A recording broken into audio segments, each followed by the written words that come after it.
Good morning everyone. आप सभी का स्वागत है हमारे यूट्यूब चैनल पर। आप सीख रहे हैं यहाँ पे आज ट्रांसफॉर्मेशन, जो हमारा टीजीटी पीजीटी में पूछा जाता है, ठीक है। और अगर आप इंटरमीडिएट की तैयारी कर रहे हो या 11th की तैयारी कर रहे हो तो इन दोनों ईयर में भी पूछा जाता है। अब देखिए, इसमें हम डिस्कस कर लेते हैं कि ट्रांसफॉर्मेशन में कितने टॉपिक आते हैं और कैसे कैसे पूछे जाएंगे, ठीक है। सबसे पहले मैं आपको टॉपिक काउंट करा देता हूँ। देखिए, इसमें पहला टॉपिक आता है हमारा use of removable adverb too, okay. Second topic आता है हमारा डिग्री ऑफ कंपैरिजन। थर्ड आता है हमारा active and passive voice. Third आता है हमारा फोर्थ आता है इंटरोगेटिव से बनाने होते हैं हमें एडजेक्टिव, और कहीं सीखेंगे हम एडजेक्टिव से बनाना इंटरोगेटिव, ओके। कहीं सीखेंगे, देखिए नेक्स्ट टॉपिक है हमारा अफर्मेटिव। अफर्मेटिव से बनाएंगे हम सेंटेंस को नेगेटिव, नेगेटिव से बनाएंगे अफर्मेटिव। जस्ट अपोजिट भी करना है इसका, ठीक है। ये हमारा टीजीटी पीजीटी में बहुत ज़्यादा पूछा जाता है। नेक्स्ट टॉपिक होगा हमारा एक्सक्लेमेटरी। एक्सक्लेमेटरी से बनाएंगे हम एडजेक्टिव, और एडजेक्टिव से हमें कहीं ना कहीं एक्सक्लेमेटरी भी बनाना होगा, ओके। तो देख लेते हैं अभी कुछ टॉपिक और हैं, इसमें हमें क्या क्या पढ़ना है। इसमें हमें पढ़ना है पार्ट्स ऑफ स्पीच।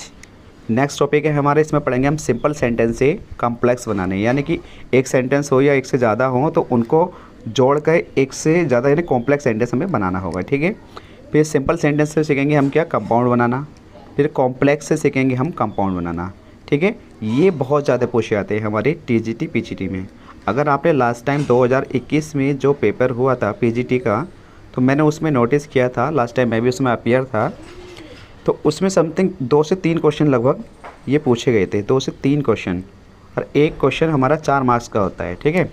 तो ये आपके लिए बहुत ज़्यादा यूजफुल होने वाला है, तो बने रहें लास्ट तक, स्किप ना करें, क्योंकि आज मैं इसमें फर्स्ट टॉपिक ले रहा हूँ जिसका नाम है adverb too, removable adverb too, okay. देखिए मेरे प्यारे साथियों, होता क्या है ट्रांसफॉर्मेशन। अब मैं इसकी आपको डेफिनेशन बताता हूँ। एक मिनट हम पेन ले लेते हैं। देखिए, ट्रांसफॉर्मेशन की डेफिनेशन क्या होती है। सेंटेंस किसी भी, यानी कि आप एक्टिव से पैसिव बना लो या पैसिव से एक्टिव बना लो, नेगेटिव से पॉजिटिव बना लो या पॉजिटिव से नेगेटिव बना लो, मतलब किसी भी फॉर्म में उसका चेंज कर दीजिए। इसका जो फॉर्म है कुछ भी चेंज कर दीजिए, लेकिन उसका मीनिंग जो है वो चेंज नहीं होना चाहिए, ठीक है। तो उसे कहते हैं हम ट्रांसफॉर्मेशन। मैंने आपको सामने डेफिनेशन लिखी भी है, देखिए। टू चेंज ए सेंटेंस, किसी सेंटेंस को चेंज कर दीजिए from one grammatical form to another, किसी एक ग्रामेटिकल पार्ट से किसी दूसरे पार्ट में आकर उसको चेंज कर देते हैं। लेकिन यहाँ लिखा है विदाउट चेंजिंग इट्स मीनिंग, लेकिन उसका मीनिंग चेंज नहीं होना चाहिए, सेंटेंस का सेंस चेंज नहीं होना चाहिए। It's called transformation. तो उसे हम क्या कहते हैं, ट्रांसफॉर्मेशन कहते हैं, ओके। आई होप ये चीज़ आपको समझ में आई होगी। अब देखते हैं हम, देखिए नेक्स्ट हमें आज जो पढ़ने वाले हैं टॉपिक है जिसका नाम है रिमूवेबल एंड एडवर्ब टू। देखिए, इसमें क्या कंडीशन होती है। ये जो टू है, T22, ये एक एडवर्ब होता है अपने आप में, ठीक है। इसका मीनिंग होता है अधिकता, यानी कोई चीज़ किसी चीज़ की ज़्यादा लिमिट होना, कोई चीज़ ज़्यादा होना, ठीक है। तो यहाँ से हमें एग्जामिनर 2 तरीके के सेंटेंस पूछेगा। एक सेंटेंस वो जिस सेंटेंस में खाली ओनली टू देगा, T22, और उसके बाद कोई ना कोई एडजेक्टिव दे सकता है या आपको यहाँ पे एडवर्ब दे सकता है, ठीक है। दूसरा टाइप होगा इसका है कि ये वाला टू देगा और उसके बाद कोई ना कोई एडजेक्टिव हो या एडवर्ब हो और उसके बाद ये वाला टू देगा। तो पहले सीखेंगे हम ओनली टू प्लस एडजेक्टिव वाले क्वेश्चन पर हम प्रैक्टिस करेंगे, ओके। तो आपके सामने दिया जा रहा है, देखिए क्वेश्चन हर टाइप में समझा दूंगा, प्रैक्टिस कराऊंगा नेक्स्ट वीडियो में, ठीक है। ये ध्यान रखना है आपको। तो पहला क्वेश्चन है इसका, द क्लास इज़ नॉजी। देखिए, इस तरीके के सेंटेंस को हम सिंपल सेंटेंस कहते हैं। तो आपसे ये भी पूछ सकता है एग्जामिनर कि ये सेंटेंस किस तरीके का सेंटेंस है। तो आपको ध्यान रखना, ये सेंटेंस हमारा सिंपल सेंटेंस है। जब हम इसको चेंज कर देंगे तो ये बन जाएगा हमारा कॉम्प्लेक्स सेंटेंस। क्या बन जाएगा, कॉम्प्लेक्स सेंटेंस, ठीक है। इस बात को आपको ध्यान रखना है। देखिए, एक ही सेंटेंस को हम कितने तरीके से बना सकते हैं, मैंने आपके सामने इस चीज़ को मेंशन किया है। जैसे आपके सामने लिख रहा है द क्लास इज़ टू नॉजी। अब देखिए, यहाँ पे T22 लिख रहा है, उसके बाद क्या है, यहाँ पे ये एडजेक्टिव है लेकिन इसके बाद टू नहीं है। तो अभी हम इस वाले टाइप पे ही काम कर रहे हैं। तो अगर इस तरीके का सेंटेंस आपको मिल जाता है तो आप इस टू की जगह बस कुछ नहीं करना है, ओवर लिख सकते हैं, एक्सट्रीमली लिख सकते हैं या एक्सेसिवली लिख सकते हैं, बिल्कुल सेम, और कुछ नहीं करना, बस इतना सेम, ठीक है। एक टाइप और होता है इसका, आप इस टू को हटाकर देखिए द क्लास इज़ नॉजी लिखेंगे, इस टू के स्थान पे हम ये पार्ट भी लिख सकते हैं, बियॉन्ड द प्रॉपर लिमिट। समझ लेना अच्छे तरीके से, beyond the proper limit. Meaning सबका ही सेम होगा, मीनिंग चेंज नहीं होगा। जो मीनिंग इसका निकला है सेंटेंस का, वही मीनिंग इन सेंटेंस का भी निकलेगा। आई होप ये चीज़ आपको बेहतर समझ में आई होगी।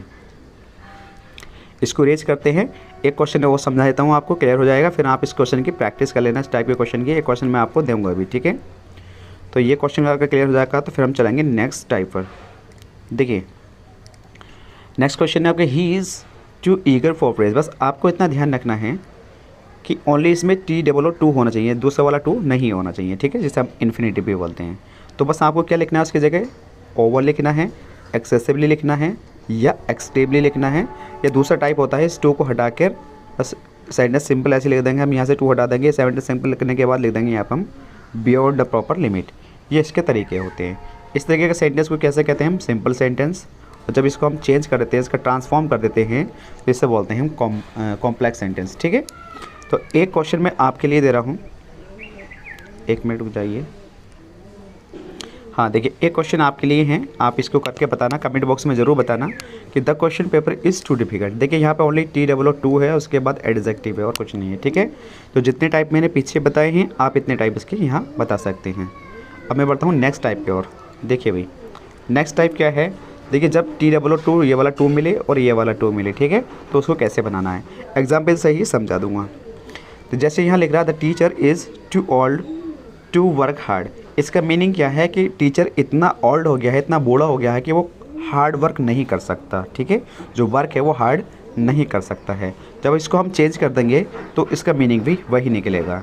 अब देखिए जैसे यहाँ पे लिख रहा था टीचर इज, ऐसे लिखेंगे, इस टू के स्थान में लिखेंगे हम सो, ठीक है। ओल्ड एडजेक्टिव ऐसे ही रहेगा, उसके बाद लिखेंगे हम दैट, ठीक है। अगर यहाँ पे ये वाला टू आ रहा है तो उसके बाद दैट लिख के फिर लिखेंगे हम ही नहीं। देखिए ऐसा होता है, यहाँ जो टीचर है उसी के हिसाब से यहाँ पे हम प्रोनाउन यूज करेंगे।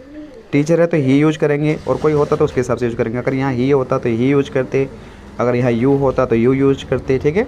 आगे प्रैक्टिस में करा दूँगा, प्रैक्टिस कराऊँगा जब समझ जाएंगे आप कि क्या आएगा। तो टीचर के लिए हम क्या यूज करेंगे, ही, ठीक है, सी यूज नहीं करेंगे, ध्यान रखना है। टीचर वैसे कोई भी हो सकता है, देखिए ही भी हो सकता है, सी भी हो सकता है, लेकिन कहते हैं कि जब कॉमन नाउन की बात करते हैं तो उसके लिए हम जो प्रायोरिटी देते हैं वो हम ही को देते हैं, सी को नहीं देते। अगर ऐसी चॉइस आ जाए तो आपको ही सेलेक्ट करना है, ठीक है।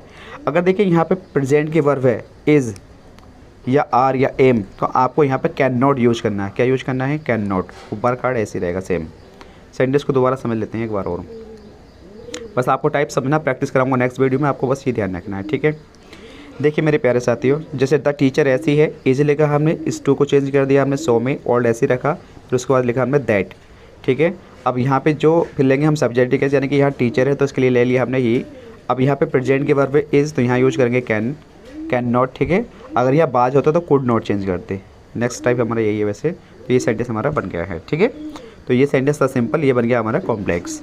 नेक्स्ट सेंटेंस हमारा, he was too old to run a race, यानी कि भाई इतना बूढ़ा है कि रेस नहीं दौड़ सकता, रेस नहीं कर सकता है, ठीक है। तो यहाँ पे क्या है कंडीशन, बस इतना है कि पास्ट की वर्ब दी है यहाँ पे बाज, ओके। तो जब बाज है तो कोई दिक्कत नहीं है, बस हमें टू को किस में चेंज करना, सो में, ओल्ड ऐसे रहेगा, दैट यूज करेंगे। ही है तो यहाँ पर ही यूज कर लेंगे, और यहाँ पे बाज है तो यहाँ पे कुड नॉट चेंज करेंगे, बस ध्यान रखना है, और सारा सेम रहेगा। एक बात और ध्यान रख लीजिए, कैन नॉट को अगर हम जब कभी कंबाइन करके लिखते हैं तो कैन नॉट एक साथ लिखते हैं, लेकिन कुड नॉट की बात करें तो कुड नॉट अलग अलग लिखेंगे। आई होप ये चीज़ भी आपको समझ में आई होगी, ठीक है। अब देखते हैं, देखिए हम नेक्स्ट क्वेश्चन क्या है, देख the question is too difficult to solve, ठीक है। हाँ देखिए आप सब्जेक्ट क्या है यहाँ पे, द क्वेश्चन है इसका, अरे हम पेन ले लेते हैं। The question is too difficult to solve, तरीका वही है। तो the question is so difficult that, अब देखिए यहाँ पे जो क्वेश्चन है तो इसकी वजह से हमने यहाँ लिखेंगे वन, सब्जेक्ट इसका क्या लेंगे, वन। अब यहाँ पे क्वेश्चन है ये, तो इसकी वजह से सब्जेक्ट के लेंगे हम वन कैन नॉट सॉल्व। अब यहाँ पे लास्ट में इट भी लेंगे, प्रोनाउन भी लेना पड़ेगा, क्योंकि देखिए इट इसलिए लेना पड़ेगा क्योंकि हमें एक चीज़ दिखानी है, पॉजिटिव दिखाना है यहाँ पे कि हम किसको सॉल्व कर रहे हैं।